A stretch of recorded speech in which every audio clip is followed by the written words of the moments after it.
ఎప్పుడా ఎప్పుడెప్పుడా అని ఎదురు చూస్తున్నటువంటి సమయం వచ్చినట్టు కనబడతా ఉన్నది. దీని గురించి అంటే తమిళనాడులో విజయ్ ముఖ్యమంత్రిగా ప్రమాణ స్వీకారం ఎప్పుడు చేస్తారని అందరూ ఎదురు చూస్తున్నటువంటి సమయం వచ్చినట్టు కనబడతా ఉన్నది.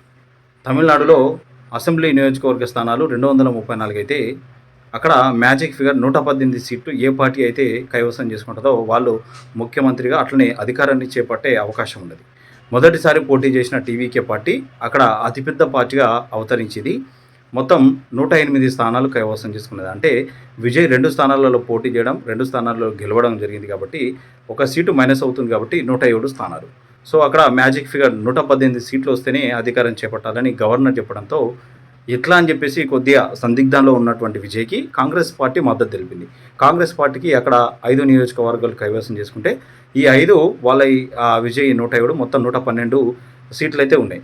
మ్యాజిక్ ఫిగర్ కావాలని చెప్పేసి ఒక 2-3 రోజులు హంగు నడిచినా మొత్తంగా ఈరోజు మాత్రం విజయ్కి అక్కడ ఉన్నటువంటి వీసీకే పార్టీ అట్లనే సిపిఐ సిపిఎంలు పార్టీలు తలో 2 నియోజకవర్గాలు గెలిచినాయి కాబట్టి ఈ 6 నియోజకవర్గాలు కూడా అంటే ఈ 3 పార్టీలు 6 సీట్లు ఇవ్వడంతో మొత్తానికి మ్యాజిక్ ఫిగర్ రీచ్ అయిపోయిండు విజయ్.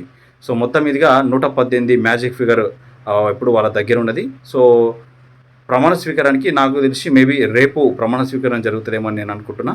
సో చూడాల్సినటువంటి పరిస్థితి ఉన్నది. మరి ఆయన ఇచ్చినటువంటి హామీలు ఏ విధంగా నెరవేరుస్తాడు, ఆయన పరిపాలన ఏ విధంగా ఉంటుంది అనేది మనం రాబోయే రోజులలో చూస్తాం. కానీ మొదటిసారి పోటీ చేసి ఎన్ని సీట్లు కూడా కైవసం చేసుకున్న విజయ్కి పెద్ద ఎత్తున అటు తమిళనాడు ప్రజలు కానీ అక్కడ ఉన్నటువంటి సినీ ఇండస్ట్రీ సభ్యులు కానీ మొత్తంగా మద్దతు అయితే తెలియజేస్తూ ఉన్నారు.